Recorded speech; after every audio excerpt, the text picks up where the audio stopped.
Hi, I'm Ken Howard, and welcome to the Gay Therapy LA podcast. Today, I want to talk about confronting religious moralism in therapy for gay men. Let's talk a little bit about background. So, I'm very proud to have been a gay men's specialist psychotherapist, life, career, relationship coach, and ASECT, American Association of Sex Educators, Counselors, and Therapists, certified sex therapist. And I run my full-time, Monday through Friday, online private practice out of my home office in West Hollywood, California. And even though I've been doing this for 32 years now in 2024, I'm really bad at publicizing myself. So you may not have heard of me other than some other, big name gay male therapists in the field, but that's showbiz. I don't know. And as much as I enjoy supporting gay men's mental health and well-being through my practice and blog and here on the podcast, I also feel an obligation to also identify as an activist. Ever since the height of the AIDS crisis, I made a commitment to myself and my brothers in the gay male community, as well as others in the broader LGBT community, to speak out. Sometimes forcefully, sometimes sardonically, sometimes humorously, but with an activist biting edge when necessary. In honor of my friends and colleagues and heroes who died during the AIDS crisis, and they aren't around to speak up anymore. You could say I found my voice as an activist when they lost theirs. There's only so much any one person can do when it comes to activism, advocacy, and social justice work. And a previous podcast episode talked about this, about acting as an individual in order to affect the collective, to act locally, to effect change globally. So when you combine my identity as a mental health professional clinician with the coaching and sex therapy components that came later, with my identity as an LGBTQ plus gay men's advocate and activist, I end up having a lot to say. I also have a lot to say because not only am I the most experienced gay men's specialist psychotherapist in the United States today, I also have over 20 years of experience as a clinical supervisor, teaching new graduates of master's programs, therapy interventions, assessment, diagnosis, legal and ethical issues, and professional and career development to those new therapists who are accumulating the over 3,000 hours of supervised clinical experience that's required before you can sit for state licensing exams to become a therapist in California and other USA states. I'm also a retired educator, adjunct associate professor from the University of Southern California, where I taught an LGBT course, a course on evidence-based practice for psychotherapy models, and a couples therapy course to graduate Master of Social Work students. Let's talk about the mental health disciplines.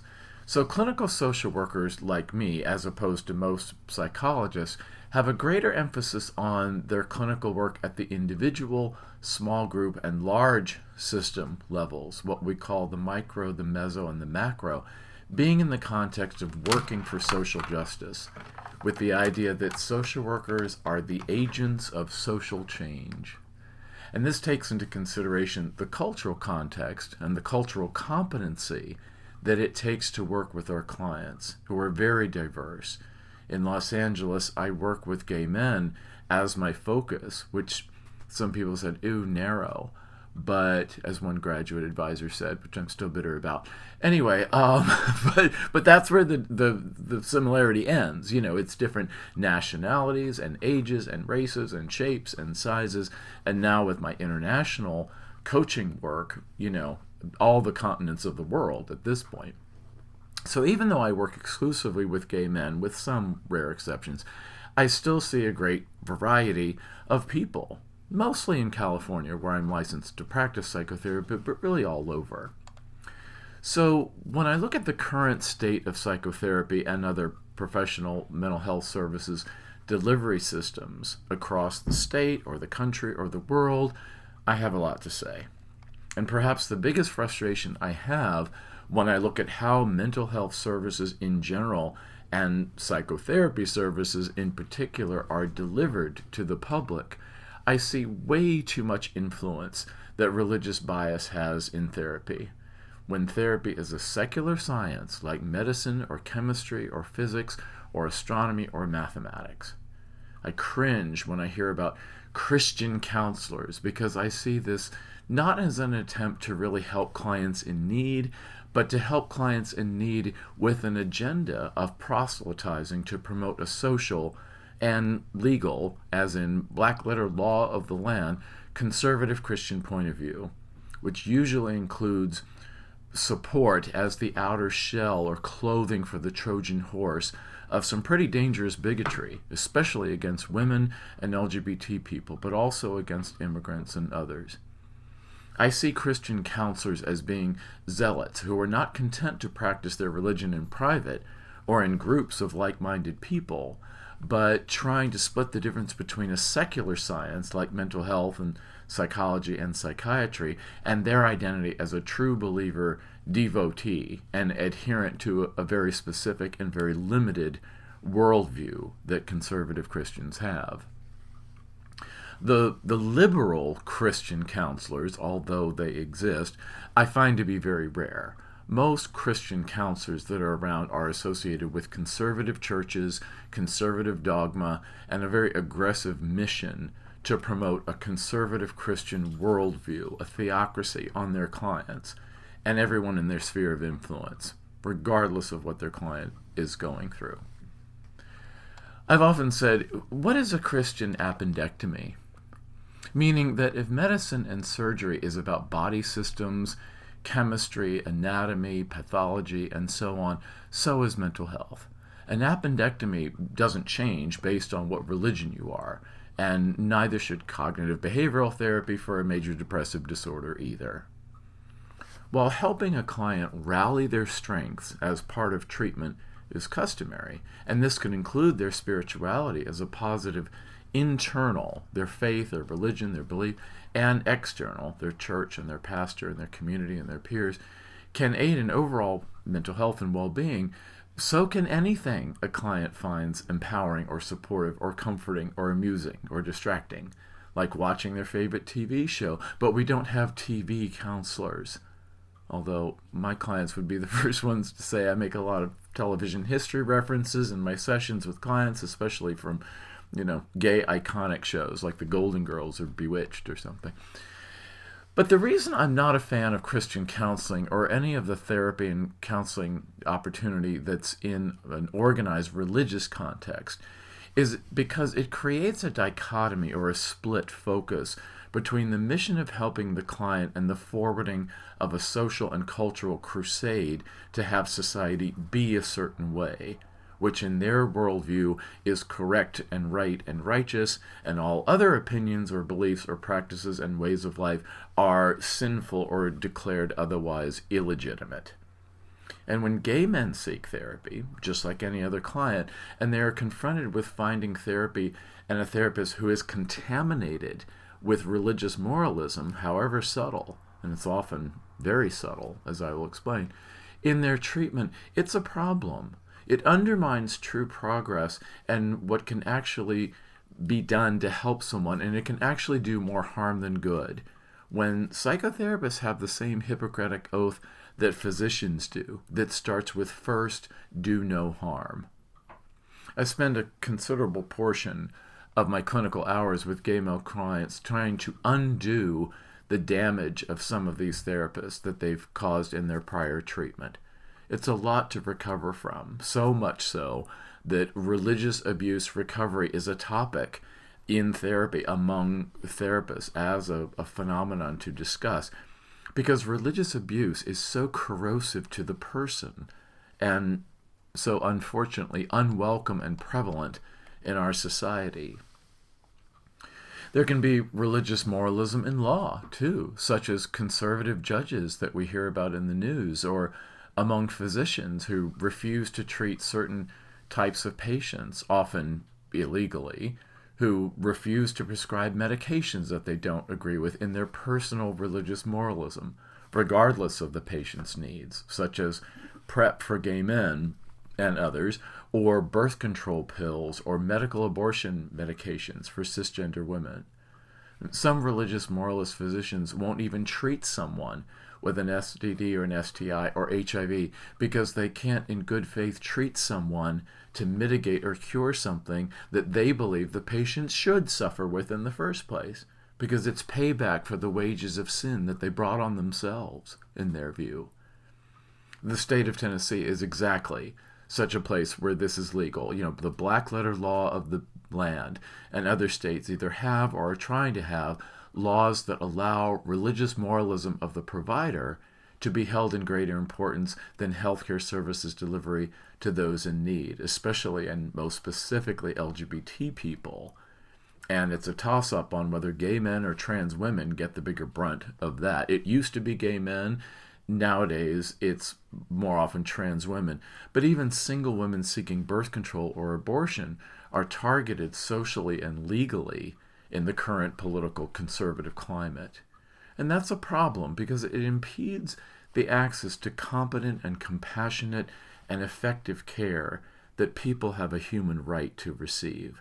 There is the right of conservative Christian, so to speak, therapists in Tennessee to refuse services to LGBT people if it goes against their beliefs to have anything to do with helping LGBT people. But it's legal. Let's talk about religious moralism in therapy for gay men. So, how does religious moralism find its way into therapy for gay men? I think there are a number of ways that are prominent and surrounded by whether we're in a socially oppressive country or province or state or county or town. Let's review some of these ways. Some are more subtle and some are more notoriously controversial. So, in no particular order, number one is the dumbing down and deprofessionalized mental health services to enable indoctrination and avoid evidence-based science.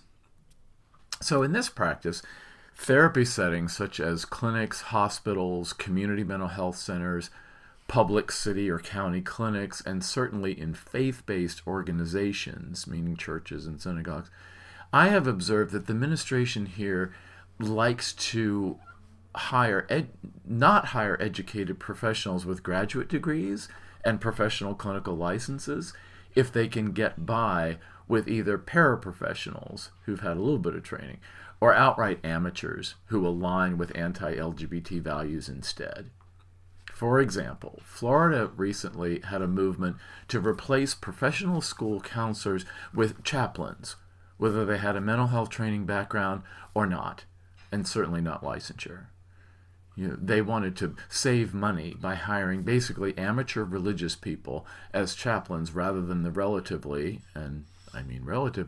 higher paid mental health professionals, as well as a strategy to influence school-aged children with religious doctrine by way of their counseling process for children troubled by any number of issues, not at all related to spiritual issues, that they might bring to a school counselor.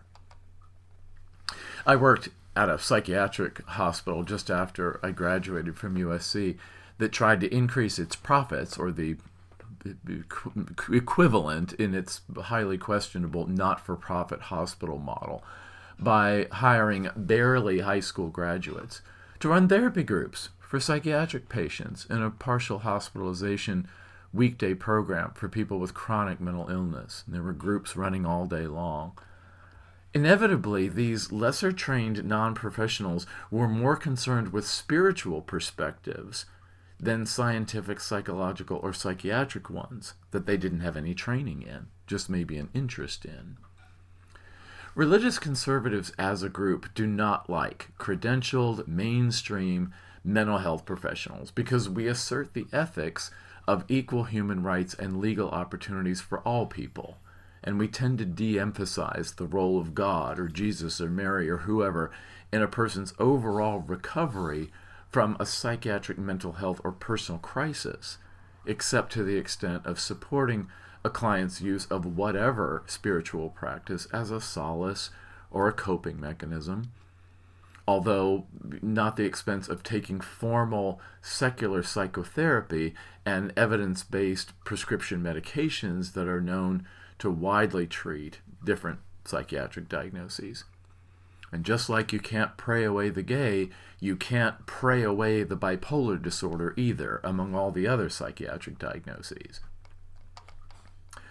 Number 2 is the biggie, reparative or conversion therapy, known colloquially as pray away the gay. And of course, the most notorious contamination of mental health services delivery by religious moralism is in so-called reparative therapy, where a broken LGBT person, very disproportionately gay men, by the way, are attempted to be healed or repaired from their unwanted same-sex attraction feelings and living in Christ to live, act, feel, and be heterosexual, or at least act like it as much as they can in the name of all that is holy. That's their approach. And the stories of documented abuse by these program staff and practitioners of these programs are abundant, and they're covered well in other places besides the episode today. And while sometimes reparative or conversion therapy is sometimes delivered by paraprofessionals who are just elders of a church, it can certainly be by otherwise credentialed mental health professionals, licensed marriage and family therapists in California, some clinical social workers, although that's rare, including, and even PhDs like Joseph Nicolosi, who, the most notorious and well-known and published of the reparative therapists, where the religious bigotry is wrapped in this clinical garb to give it a sense of legitimacy, when really it's just religious bigotry. It's just in a different costume. It's like putting a tuxedo on a pig. So many gay male clients in my practice have received treatment for post-traumatic stress disorder that they've gotten from their experiences in these programs. And these programs leave a mess that clinicians like me have to try to clean up, so the client's sense of self and safety and confidence and self-worth and mental health are restored again. So first, do no harm, indeed. The formal codes of ethics of the National Association of Social Workers, the American Psychological Association, the American Psychiatric Association, the American Association of Marriage and Family Therapists, the American Medical Association, and many others and their regional components all have admonishments against discrimination in mental health services delivery based on client demographics like race, age, ethnicity, sexual orientation, gender identity, gender expression. In addition to everything else, Christian counselors are often in violation of these codes of ethics, because they advocate or demand or assert that the LGBT person simply stop doing that. Just stop being that way. Stop doing that. As if being LGBT is merely something that you do rather than something that you are. And just as you choose to do the behavior in your wayward, sinful, and self-indulgent way, you can also choose not to simply by making God's word the priority of your life. Number 3, sex addiction. Nice big controversy on that one. People who know me know that I take a dim view of the entire industry and the entire terminology of sex addiction because it is so rife with problems. So perhaps maybe more subtly, but just as harmfully, is the whole sex addiction movement.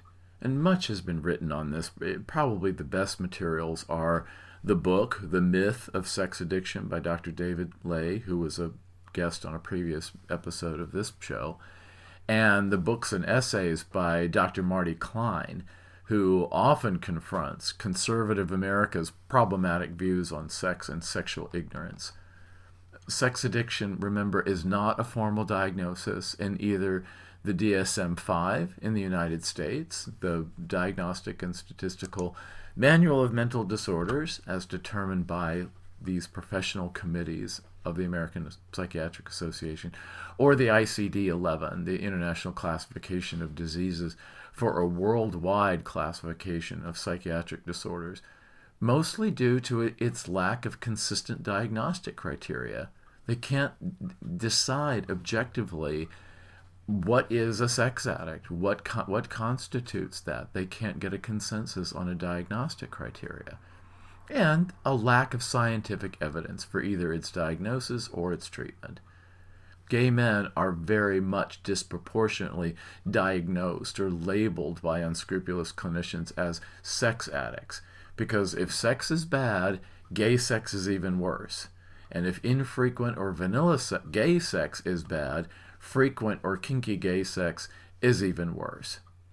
And these clinicians, because sex addiction is not a formal diagnosable disorder whose treatment is therefore covered by health insurance plans in the United States, must all be cash pay clients, which are lucrative for individual sessions, couple sessions, intensive treatment that take a whole weekend or a whole week, even inpatient rehabilitation treatment based on the religious 12-step model and less on anything in mental health, such as depression, anxiety, trauma, or compulsivity, like OCD. Things like frequent sex and how much is too much debates are very subjective, and they vary by the person or the community or the culture that we're talking about. Any form of even consensual non-monogamy is often seen as unhealthy sex by their definition, as is kink or any sex that is not heterosexual, heteronormative, for procreation purposes, in the context of holy matrimony, for the benefit of the man's pleasure, and not the woman's. Recent ideas in this movement have been a little more lax because there were fewer takers of the hardline view of sex addiction, including for gay men, but they still tend to be overall sex negative for anything that lies outside what they consider healthy by their rule book, which usually coincides in general with religious conservative views. Gay men are diagnosed as sex addicts more often and are more vulnerable to being viewed this way, because if men, in general, are these self-indulgent sex cave fiends who can't control their overwhelming carnal self-indulgences, gay men are even worse, because you know how promiscuous they are, as evidenced by the AIDS crisis. And a lot of the sex addiction movement is heavily influenced by the sex is bad, sex is death, sex is God's punishment that all came from the AIDS crisis. And sex addiction was coined in 1983. Now, what was happening in 1983 was the real takeoff of the devastation of the AIDS crisis. So while sex addiction treatment is often the purview of cisgender women, straight clinicians who apparently are trying to work out their abandonment rage at some ex-partner who cheated on them through their clinical work, clinical crusades more like, this can be a practice even among gay male therapists, who tend to make up for being gay by espousing otherwise conservative sexual views, such as the insistence on monogamy and marriage and having children and eschewing kink in a way that's so closely hewn to heterosexual life as much as possible as a compromise.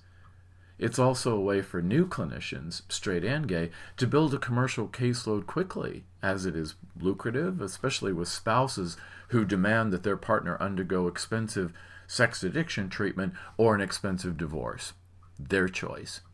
But somebody is going down, so to speak, for their egregious betrayal of the innocent partner, which is both misandrist, anti-male, and misogynist, anti-female, portraying women as devastated in their life if their man doesn't stay home to guard the mouth of the cave against dangerous saber-toothed tiger intruders, and instead is off with another woman making new offspring to support in her cave instead.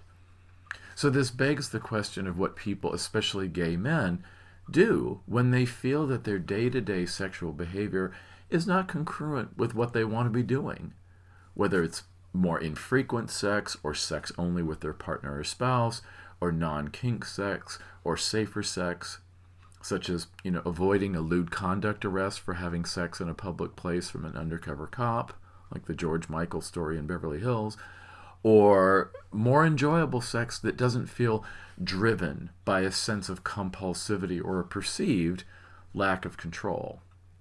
And for this, my colleagues Doug Braun-Harvey, an LMFT, and Michael Vigorito, LMFT, in San Diego and Washington, D.C., respectively, wrote the seminal book, Treating Out of Control Sexual Behavior, Rethinking Sex Addiction, which is really a great book because it offers a much more mature, informed, clinically sex-positive approach to some of these feelings. So that book offers both a different perspective on what the problem is and how to deal with it, and I later expounded on that book's 6 Principles of Sexual Health, which is in an early chapter of that book, and I applied them more specifically to gay men in a previous podcast episode. The 6 Principles of Sexual Health as applied to gay men more specifically. So not all behavior that is or feels compulsive has quite the oomph of sex, which is, titillating and naughty, and both attractive and taboo at the same time, especially in American culture that is still very heavily influenced by the Puritanism of the early white American settlers in New England. And many straight American men watch TV football games on Sundays at 1 p.m. and 4 p.m. and 7 p.m. and then again on Monday night. And we don't have television football addiction. That's not a thing. So what is addiction to one person might be your average Saturday night among gay men in New York in the 1970s. How many of them would be labeled sex addicts, and yet that just wasn't a thing? And this comes, in my theory, from the original context of original sin and the misogyny of the sin of Eve in tempting Adam in the Garden of Eden in the Bible, where forever after women's punishment was the pain of childbirth. And we are born with original sin and are condemned to eternity in hell unless otherwise redeemed. And a woman's value in society to a man is only valuable if she is a virgin with an intact hymen in her vagina and a large dowry that her father provides for the husband to take her and support her for life. And it wouldn't do for him to support other women because that would mean less for her and her children. Plus, like in borderline personality disorder, we experience any kind of real or perceived abandonment as catastrophe and a narcissistic wound, not unlike the God's 10 Commandments, to have no others before me. So in borderline personality disorder, any kind of perceived abandonment is seen as catastrophic and devastating and primally enraging. And in narcissism, it's I am the best and only my feelings and attitudes count and yours don't and no one else's counts because I'm me and you're not, and that's the rules. So when the idea that women are only valuable to society as virgins and in service to men, and that women who don't adhere to this are sinners or sluts or whores or concubines, whatever, that idea can be carried over to gay men, who are often compared to women, and gay men end up being slut-shamed by society or by each other. That's a problem. So feminism says that women's bodies are their own to control, whether that's the right to abortion, or birth control, or freedom from domestic violence, or freedom from workplace sexual harassment, or to seek their own sexual fulfillment, or career fulfillment for that matter. And as simple as that is, those ideas and rights are more challenged now than they were over 50 years ago when Roe v. Wade first came to be, and Gloria Steinem and Betty Friedan and all the feminist activists, Bella Abzug, of the early 1970s. And the legal ability for women to even own their own credit cards without a husband co-signing is only as recent as 1974. Similarly, gay men's self-empowerment means that our bodies are our own, regardless of what our sexual abuse perpetrators or our judgmental peers or the Pope or the televangelist on TV or our homophobic incel brother, any of them have to say about it. We are our own. We are the champions of our own corporal integrity. We own our bodies to do with it what we want. And psychology, just like sex, are secular pastimes. Similarly, number 4, let's look at porn addiction. So, very similar, the current atomic rage against all forms of porn from so many corners of society has its base in anti-sex religious moralism, with a huge component of hypocrisy, in that, internet porn download usage statistics are higher in red or conservative states than in blue or progressive states. And some straight women's atomic abandonment rage can be directed at male partners who watch any porn, not realizing how men's sexuality, gay and straight, and let's not forget bisexual, please, is different from women's. And it's not wrong in being different, especially with the emphasis naturally on visual stimulation that men have. That's also a misreading about the education about masturbation, in that masturbation for both and all genders is a normal part of functioning, even in the context of interpersonal relationships. Men's ideas, especially straight ones, about the perceived benefits of not masturbating, that the young men's group, no FAP, no FAP November or whatever it is, are also erroneous. There is no scientific evidence that abstaining from masturbation enhances focus or productivity or whatever. Those are spurious claims wrapped in health talk, but are really just rehashings of both sexual guilt and religious moralism that declared masturbation for hundreds of years as a sin because it deferred procreation by spilling the seed on the ground, as they say. So porn has not only religious moralism to challenge it, but also radical feminism, which holds that all women in porn are inherently trafficked or coerced. And while human trafficking, especially of women, especially in a commercial context, is horrible and horribly pervasive as a crime the world over, not allowing that women can ever truly consent to porn performance or being sex workers is misogynistic, because it's saying that women aren't capable of making their own choices in situations where they are not literally held hostage or under undue influence.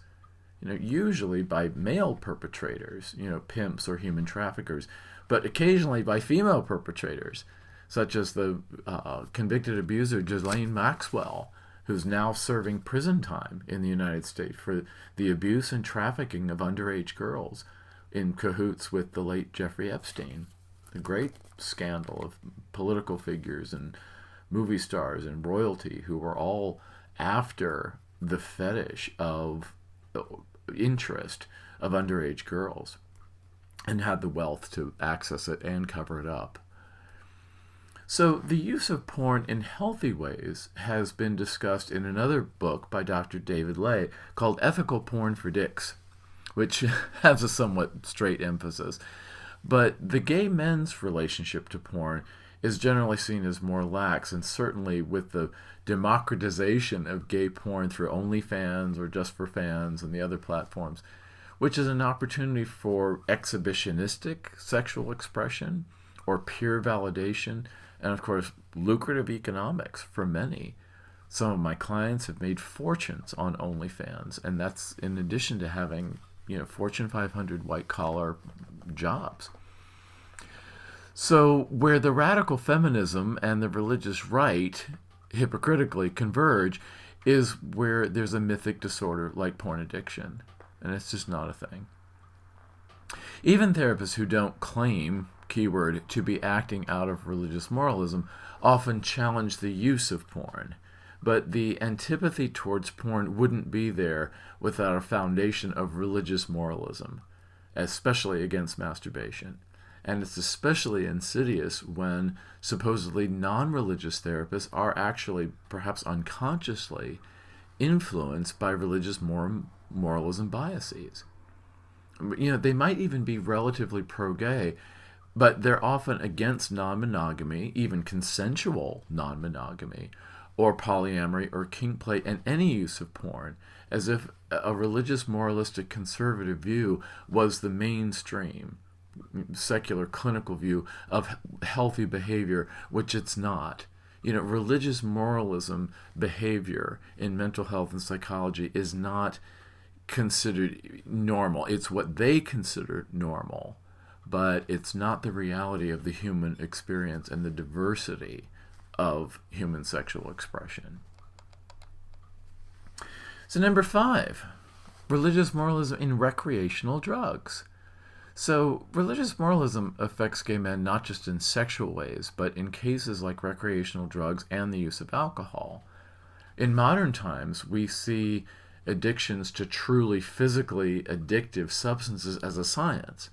But before it was seen as a science, drug and alcohol addictions were seen as numerous but still individual failings in behavior in the eyes of a male, white, fearsome god. And before we had Alcoholics Anonymous, which is still quite religious-based, but it likes to emphasize more of its peer support model, we only had the religious temperance movement in the United States, led mainly by Southern Protestants, usually Baptists, in America. My great-grandmother in Virginia was a temperance movement activist and traveled, some of the world in that role. And, she was a good egg and a generous and smart lady and really a charitable activist, especially with homeless people in her local area. The days of the hobos hopping the trains and things like that, as they said.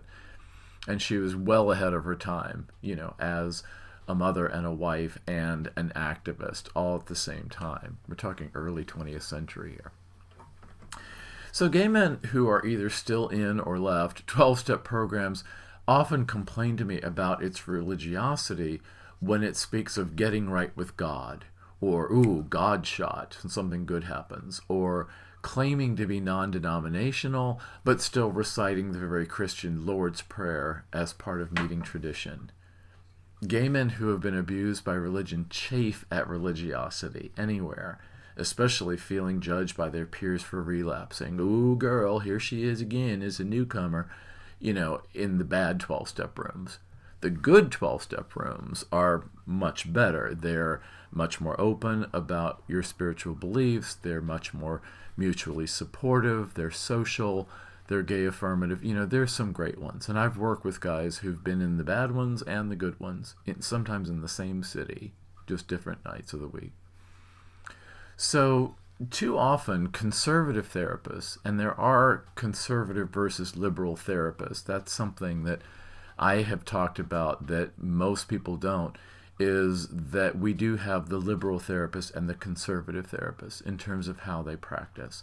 And conservative therapists don't understand the science of substance addiction as a science or a disease and not a moral failing, or don't understand truly non-addictive recreational use of substances, which are a part of social and cultural life, gay and straight, the world over, or even not really fully understanding the self-medication theory, that perhaps this alcoholic or drug addict gay male client is actually self-medicating for a lifetime of abuse for being gay, and a bunch of drinks or some hits of crystal tame the internal raging judgmental voices about gay sex. And the only way they can have gay sex to be liberated is to quiet those voices by being blotto.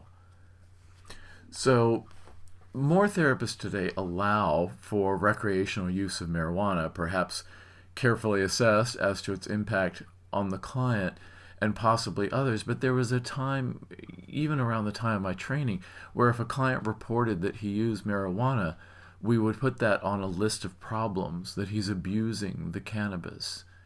Or Molly or MDMA is actually in clinical trials to be used as a treatment for PTSD and other psychological and psychiatric challenges, which is how MDMA began to be used in the first place before it was declared illegal and scientifically useless because too many people were partying with it. More therapists are trained and certified, such as it is, in ketamine-assisted therapy these days, or psychedelic-assisted therapy. But this is a more recent fad. When I was in training as a therapist in the early to mid-90s, my gay male therapist colleagues didn't say circuit party, they spit out, ew, circuit party, in an extreme judgment of their gay male peers without knowing anything about harm reduction techniques, safer use, set and setting, safer use protocols. And there is some evolution, pun intended, from the religious moralism to the secular science of substance use and abuse. And part of competent practice is assessing where is the harm. Is the person using substances in what AA would call the normie, the normal social drinker, or are they doing it in a pathological way where their substance use is very directly related to their problems in life? Let's look at kink, number 6. As an ASEX certified sex therapist, I often hear about how religious moralism finds its way into therapist approach to clients who present reporting kinky sex or being a sex worker. So kink negative and sex negative therapists theorize erroneously that kink sex, particularly BDSM, is an acting out of past sexual abuse trauma without understanding mainstream kink play that is not about repetition compulsion, about past abuse experiences, but it's simply an enhancement to stimulation and arousal and playful roles in relationships, such as role play and kink play. More recently, there's actually been more evidence about kink play as being healing and therapeutic for sexual abuse survivors. Done in a certain way and in a treatment context, rather than a pathological exacerbation of the abuse history. But, try telling that to the generally unconscious religious moralism bias in the community counseling services of many small and maybe large towns that offer psychotherapy. How many of our community mental health centers are culturally competent and well-versed about the role of kink play as healing for survivors? I'm part of a community and an organization called Kink Affirmative Therapists, and it's a group of professional therapists that want to help people from many kink subcultures who want therapy, but in an affirmative and judgmental way, where the therapy is not to resolve or excise kink play from their behaviors into healthy sex, as long as it's in the context of the secular principles of sexual health that are humanistically affirmative, but not necessarily religious, which are not synonymous. So when I work with people who have concerns about what's going on with them sexually, they don't like a part of it, or they don't like who they're doing it with, or they don't feel comfortable, we don't just label them a sex addict and get them into aggressive treatment. We talk about how their sexual behavior aligns with the 6 principles of sexual health in a secular way, and then we work toward changing behaviors that are not in alignment with their values, such as sex that risks HIV, or unwanted pregnancy, or the things that are non-consensual, things that are on the principles of sexual health list. Number 7, let's talk about misandry, hatred of men. Because the majority of professional mental health services are delivered by women in the United States, that's a statistic, and by clinical social workers or marriage and family therapists. It's not psychologists or psychiatrists, as most of the public says in their vernacular about who therapists are. Oh, you're messed up, you got to go see a psychologist, or oh, I'm messed up, I got to go get a psychiatrist. It's actually delivered by clinical social workers, psychiatric clinical social workers like me, and also master's level marriage and family therapists or licensed professional clinical counselors. So there can be, because of these statistics, a certain women's bias in the field, a straight women's bias, straight white cisgender women's bias in the field.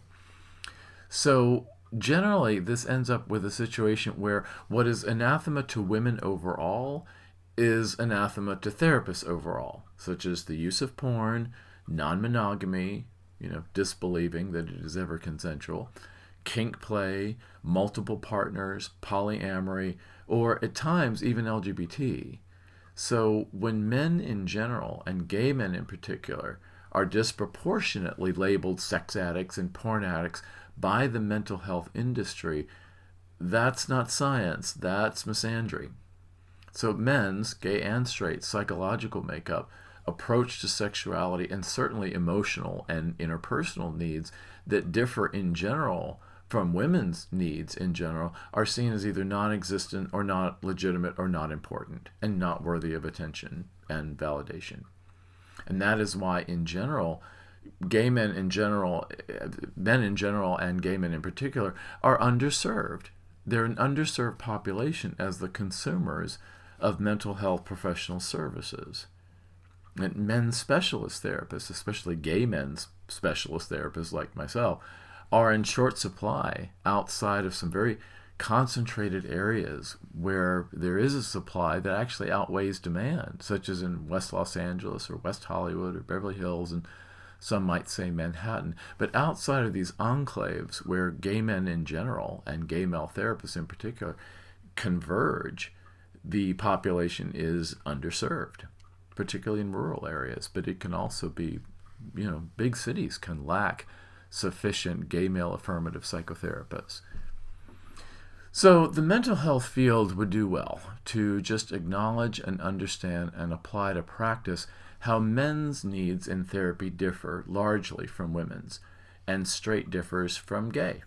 Although, there's a ton of overlap between straight men's psychology and gay men's psychology. You just kind of change the pronouns of the relational objects a lot, because gay men and straight men have more in common in their psychology than in general men and cisgender women. So men actually have to advocate for themselves in mental health as an underserved population, because far too often their very specific needs are not met. Not from ignorance or poor training or clinical skills delivery incompetence, but just from a subjective point of view. It's the same with male clinicians treating female clients. We need to work hard as men, awfully hard, to understand how to be of use to women clients, because there is a pitfall a mile wide of just not getting it. This is why a lot of women prefer a female gynecologist or even a female therapist, because there are just some divides that are very big. It's possible, men can serve women and women can serve men in mental health, but there's a lot that gets lost in translation because of gender issues. And it's even more complicated with trans folks. So there needs to be discussion in mental health of the subtle but there misandry that under-recognizes men's needs because of the predominance of women as clinicians in the field, who often they don't know what they don't know about the pressures and the perspectives and the outlook and the aptitudes and the psychological makeup of their male clients, especially culturally and especially among gay men. So, number 8, the developmental stages. Religious moralism in therapy manifests also when we talk about the developmental stages of life that mental health writers and clinicians have discussed. Erik Erikson's very famous stages of life, or models of the stages of life from Harry Stack Sullivan or Margaret Mahler or Jean Piaget in child psychology and a lot of others. Religious moralism in clinicians might manifest as them being alarmed at peer same-sex sexual activity around puberty, such as in high school, for gay students versus straight students. And this happens politically when the age of consent laws are not on a parity for gay versus straight adolescents. Straight adolescents can legally have sex sooner in some jurisdictions than same-sex couples can, because, that's bad. They're not ready, they don't know what they're doing, it's just a phase. That's an antipathy. And if a gay student has an issue with a boyfriend and first sex, the emphasis might go to the idea of gay sex as opposed to focusing on the relational issues that the clinician might focus on if it were a straight relationship situation, like as a school counselor. So religious moralism that is anti-gay might manifest in couples therapy, where a gay male couple who is young might be questioned if they're really ready for marriage, while being the same age as a straight couple that's not questioned. Religious moralism can manifest as a bias against a gay couple discussing becoming parents, whether through the foster system or surrogacy or adoption, wondering if, are they really ready to have kids, when a straight couple might not be challenged on this, especially when it's a gay male couple, because, do men really know anything about raising children? Can two men raise an infant? There's no woman there. Who raises the infant? Newborns? And that is both homophobic and misandrist to say that men, gay or straight, can't be primary caregivers. We can. We can't breastfeed, okay, fine. But everything else, we are fully capable and competent of being perfectly adequate and robust primary caregivers, despite all the psychology textbook that talk about demada. So, religious moralism might be subtly persuading a single person, mother or father, from having a child because children need a mother and a father, which is not a psychological or developmental idea, but is a religious bias one for promoting heterosexism.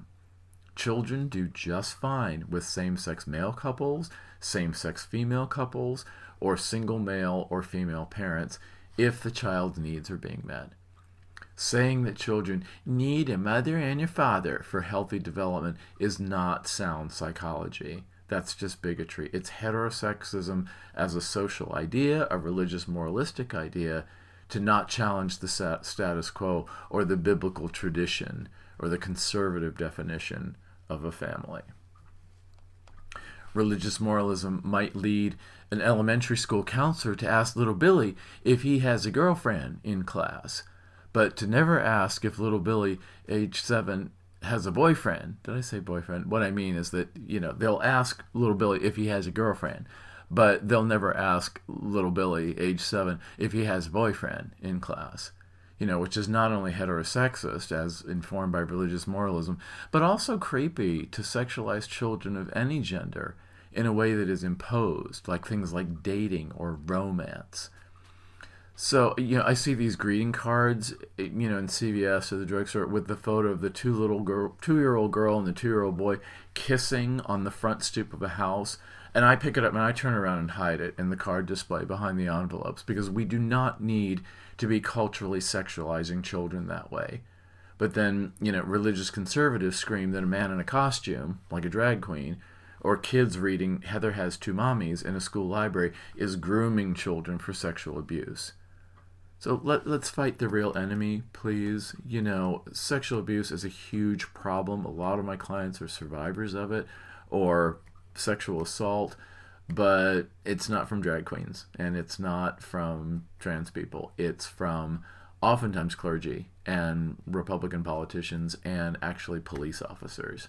Those statistically are the most dangerous figures in society for being perpetrators of sexual abuse, according to the data collected by Kristen Bodie.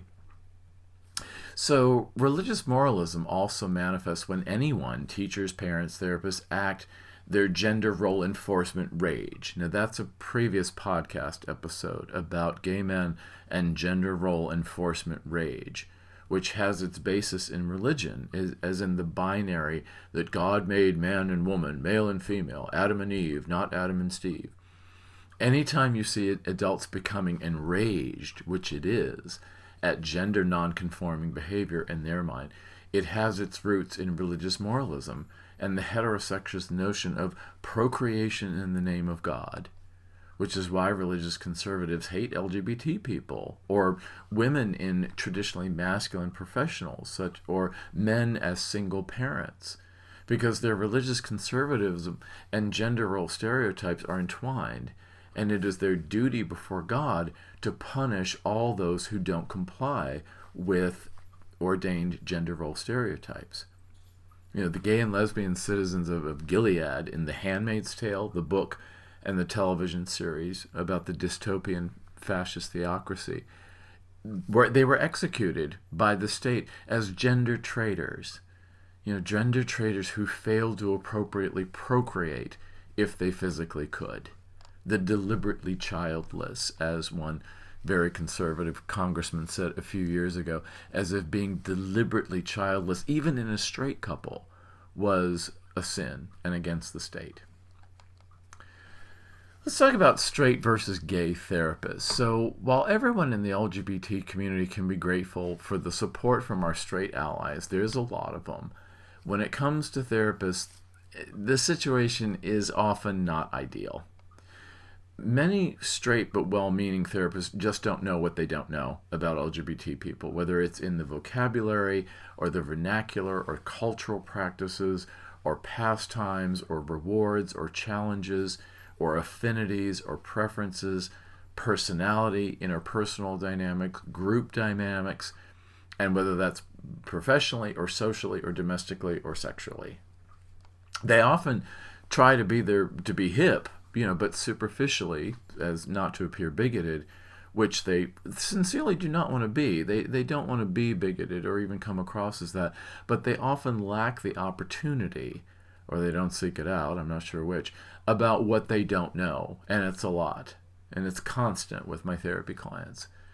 Straight therapists tend to assume that, everyone's the same, and one size fits all when it comes to personality structure and psychopathology and life stressors, without thinking it through the nuances of cultural competency.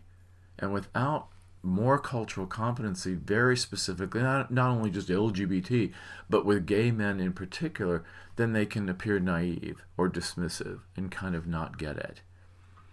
Professionally, many straight therapists want gay male clients, especially adult gay male clients, professionals, because we tend to pay the bills and we generally have the disposable income to afford private practice outpatient therapy, or we have the salaries, the male salaries, and the health insurance plans to make therapy feasible, since, we oftentimes don't have kids' expenses to factor in.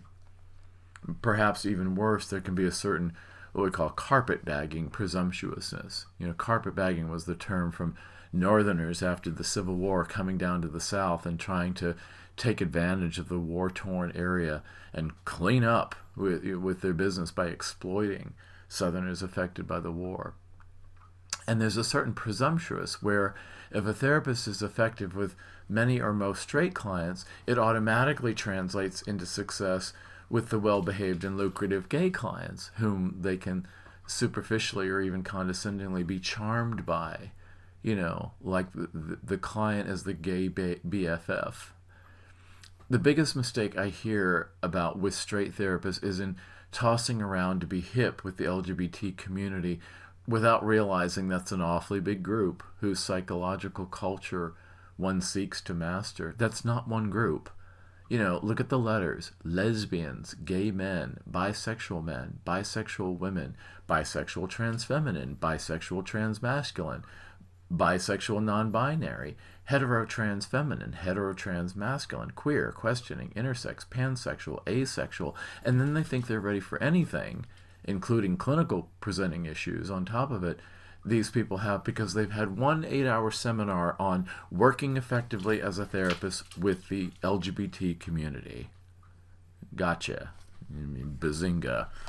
They try, though, and they want to try because they are emotionally invested in not looking like the stodgy therapists of the past, the sexist, homophobic, patriarchal, colonial Freudians, or even in reaction to their own upbringing from conservative parents who were not only not hip to LGBT people, but to a lot of things, like getting a tattoo, especially as a woman, or cohabitating before marriage, or dating a rock musician. They don't want this to be your parents' therapy. And it takes a lot of humbling for a straight therapist to presume to work with anyone from the broad LGBT community, but it's necessary. LGBT clients are still generally underserved, and we need straight ones at least some of the time, or those clients would go without their badly needed help. It's the same with other cultural competencies, whether it's Black or Jewish or Asian or Latino, and many Asian subcultures. I see a big difference in Los Angeles working with Thai gay male clients versus Chinese American gay male clients, or Korean gay male clients, or Filipino gay male clients. and yet they're all part of the broader Asia-Pacific Rim. Rich versus poor, traditionally attractive with appearance privilege or not, ages, nationalities, professions, and for me in Los Angeles, level of fame or celebrity status sometimes. So therapists wouldn't finish training until we were all old enough to retire if we tried to train in every cultural competency measurement. There just isn't time for that. We have to cross over and deal with differences, whether it's what the client thinks of us as different from them, the client's transference, we call it, the client's feelings toward the therapist, or how the clinician feels about a client different from them, the counter-transference, our feelings about the client we see. So it doesn't have to be perfect in cultural competency, but you do have to try, and you do have to acknowledge that there are going to be deficits. You can't help but there be. But it's what do you do about them? And you get help on cultural competence when you need it as a therapist through consultation with peers or what we call peer supervision, meaning consulting on a case with another therapist, and not necessarily getting all your education from the client, because the client isn't there to spend time training you on how to know their cultural vernacular. They're there to get help after the terms are already understood to be defined. I had a client to tell a straight female therapist, he started on PrEP, and she said, "What are you preparing for?" Just things like, cultural specific words. So let's talk about gay male therapists and religious moralism. Gay male therapists are not off the hook with a full pass either. Gay male therapists who are impeded in their clinical functioning due to their own yet unresolved internalized homophobia or self-loathing or just plain ignorance of many issues because of deficits in how they were trained. Look at the appalling level of gay male therapists who are taught the sex addiction model, even formal graduate programs. Personal ambivalence and unresolved issues that their clients' material might be triggering, resulting in overwhelming and distracting counter-transference, their feelings toward the client, that undermines their clinical effectiveness to work with that client. Gay male therapists who are not specialists in gay men can be grandiose as well about their scope of practice, assuming that they're equally effective with gay or straight clients or male or female because they're gay, but they were raised usually in straight environments with parents and teachers and coaches and clergy. Gay male therapists who had a poor undergraduate or graduate academic program would be vulnerable to work with any client, or if they had poor graduate and postgraduate clinical supervision that was either non-existent or inadequate or ill-informed or biased.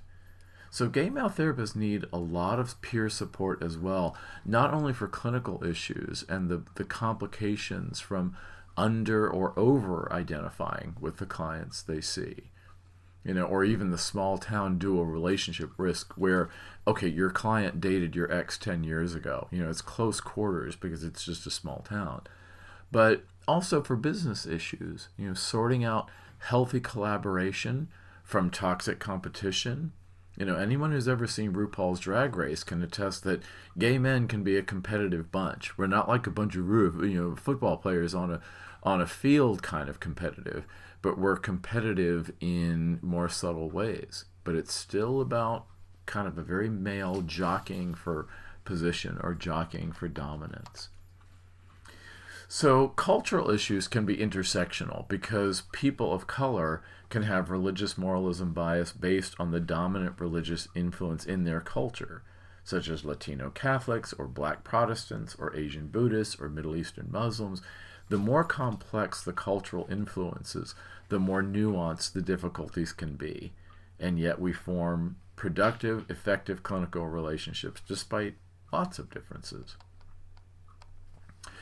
So when we look at religious moralism in mental health services delivery, what are the next steps and the advocacy? What do we do about religious moralism in therapy for gay men now that we know more, okay, maybe more than you asked for, on how it can manifest? So number one, my advice is just acknowledge the extent of insidious cultural religious bias. Learn to see it. If you know, you know. It's subtle and even clandestine, because if it were more visible, we could call it out more easily. We have to catch it in the act, like a pickpocket. So, number two is know and assert alternative information to challenge the status quo with real data. Kristen Browdy, the Instagram lawyer, trans feminine lawyer, and her whoismakingnews.com website has collected data on the actual demographics of the arrests and perpetrators of child sexual abuse and sex crimes. And there are evidence-based studies, like about same-sex parenting or the outcomes of medical care for trans youth, or actual rates of detransitioning, which is rare, versus propaganda or selective data.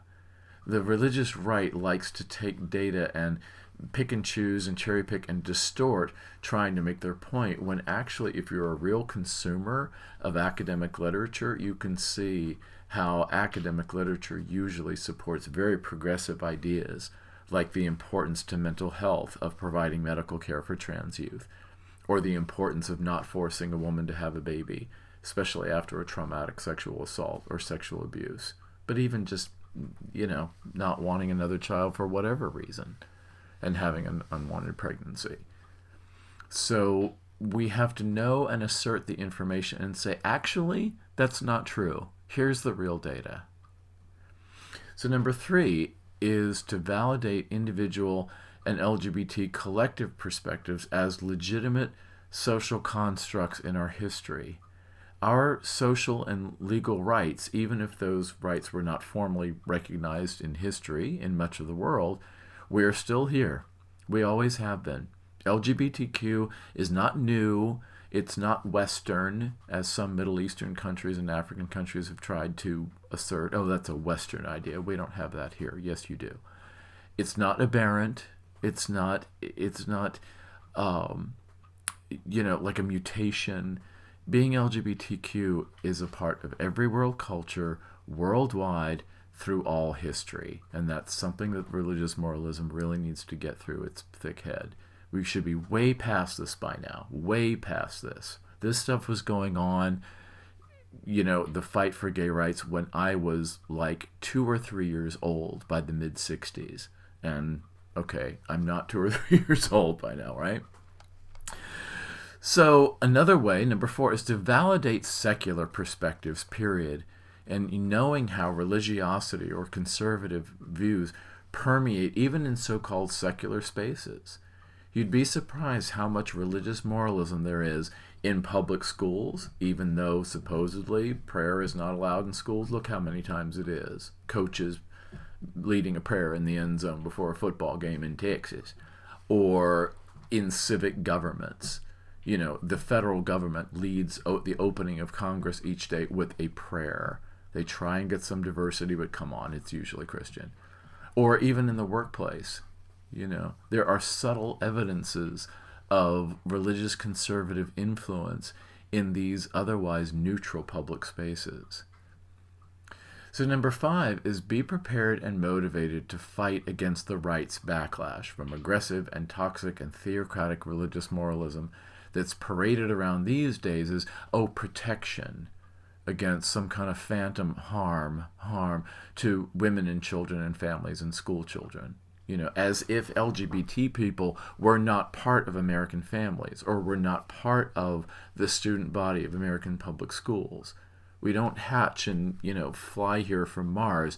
We've been a part of the fabric of American history and American families for the duration, actually all global populations. Allow yourself to feel a little bit guilty or a little big for your britches or a little exposed for standing up for yourself, but you still have to do it. If you have to be the lone voice to stand up and say, you know what, this is not right, this is biased, this is hurting people with discrimination, you still do it, even if you're the only one doing it. You're bucking the status quo of centuries of religious oppression, but good. It doesn't matter if religious oppression has been present and prominent and powerful for centuries, from the Crusades to the moral majority to Moms for Liberty or whatever it is. you still have to work to break religious oppression, because religious oppression and religious moralism hurts people. It either hurts them directly with its actions in terms of being invalidated and insulting, and you're going to hell, and you're a sinner, and you're bad, and you don't deserve equal rights, and blah, blah, blah. And it also gets in the way of true secular mental health services delivery. So, if you would like LGBT affirmative, specifically gay male affirmative, mental health services delivery through therapy or coaching, please let me know. That's what I do. That's what I'm here for, through gaytherapyla.com. And blog articles are at gaytherapyla.com/blog.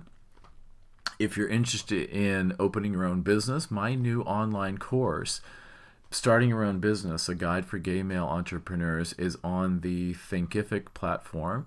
And more information about that is in the Courses tab on gaytherapyla.com and gaycoachingla.com, the sister website.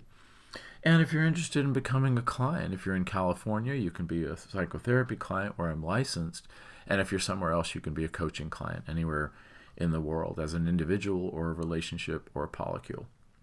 So I am in the United States or on WhatsApp, 310-339-5778. That's 310-339-5778. Or email ken@gaytherapyla.com. Thanks, and I will see you next time.